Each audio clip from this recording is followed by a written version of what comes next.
Ang ganda ng sinabi dito. A Chinese mother was once asked why she doesn't ask her child's opinion. Her answer was simple and uncomfortable too. A child doesn't have yet the experience to choose correctly.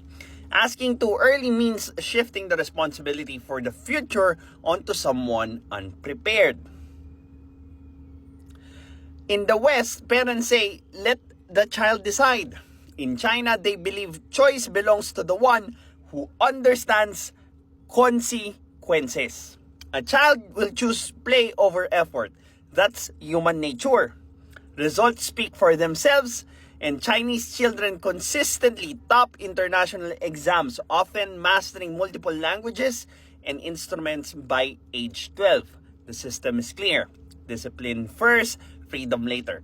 Parents act as experts. Children are students. Real choice appears only after skills are built. The West teaches freedom first, and China teaches responsibility first. And that gap may explain why some generations dream while others achieve.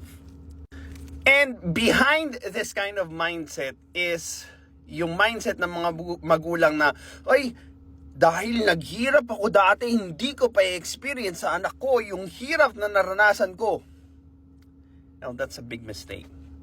Yung hirap na naranasan ng magulang na yon, that's what made them become who they are right now. That's what made them become successful. Yung capacity nila to overcome those challenges. Now, if you're going to overcome those, you're going to do those challenges for your kids, paano matututo yung bata on how to solve or how to get over those challenges? Wala silang experience. Yung dibdib nila madaling bumigay pag andyan na yung problema na mahirap. Because you know why?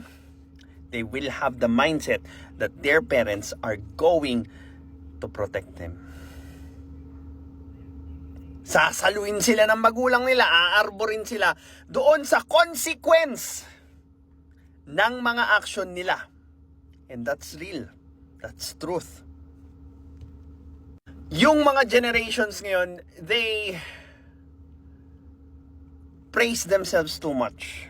Na nakakalimutan nila i-take in considerations yung wisdom na na-acquire ng previous generation para i-incorporate nila sa kung ano man yung nangyayari ngayon sa mundo.